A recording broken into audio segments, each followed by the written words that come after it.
Scheme संगठन की तरफ से एक ऑनलाइन बैठक की जाती है जिसमें पूरे राष्ट्र भर के पदाधिकारी शामिल होते हैं।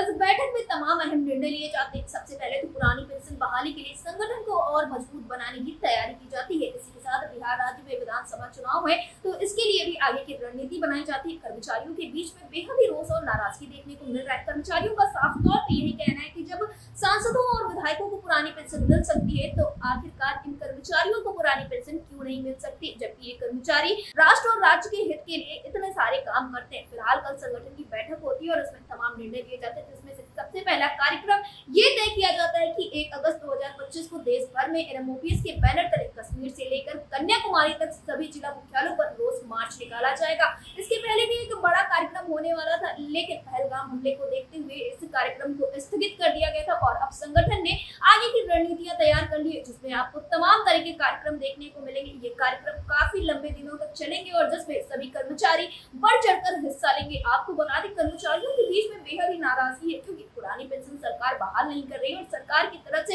एनपीएस यूपीएस जैसे सिगुफे लाए जा रहे हैं, जिससे कहीं ना कहीं कर्मचारियों को बेहद ही नुकसान होगा।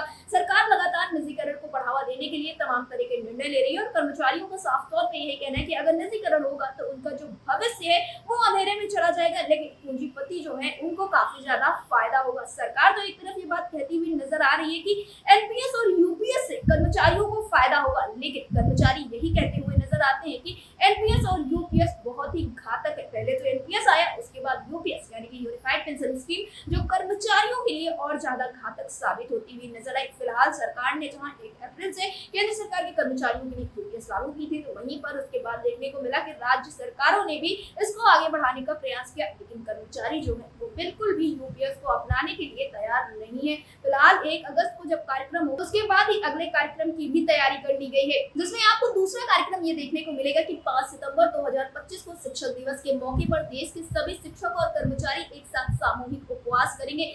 यह उपवास पुरानी पेंशन योजना की मांग को और मजबूती देने के लिए होगा। तीसरा 1 अक्टूबर 2025 को गांधी जयंती की पूर्व संध्या पर एनएमओपीएस के आह्वान पर सोशल मीडिया प्लेटफॉर्म एक्स पर एक बड़ा ऑनलाइन कैंपेन चलाया जाएगा। इस कैंपेन के जरिए देश भर के लोग अपनी आवाज को एकजुट करेंगे और आखिरी 25 नवंबर 2025 को एनएमओपीएस के बैनर तले नई दिल्ली में एक विशाल रैली का आयोजन किया गया है। इस दिल्ली चलो कार्यक्रम में देश भर के शिक्षक और कर्मचारी पुरानी पेंशन योजना की बहाली की मांग के लिए एकजुट होंगे। एनएमओपीएस के राष्ट्रीय महासचिव प्रज्ञा ने कहा है कि सरकार का निजीकरण का रवैया शिक्षकों और कर्मचारियों को परेशान कर रहा है। उन्होंने मांग की है कि सरकार तुरंत निजीकरण की नीति को खत्म करे और पुरानी पेंशन योजना को बहाल करे। उनका कहना है कि शिक्षक और कर्मचारी अब और चुप नहीं बैठेंगे। यह आंदोलन न केवल शिक्षकों और कर्मचारियों के हितों की रक्षा के लिए बल्कि यह सरकार को संदेश भी देता है कि जनता अपने अधिकारों के लिए एकजुट हो सकती है। एनएमओपीएस का यह कदम देश भर में चर्चा का विषय बन गया है। अब देखना यह होगा कि सरकार इस आंदोलन का जवाब कैसे देती है। वैसे तो कर्मचारियों ने इस बात को पूरी तरह से ठान लिया है कि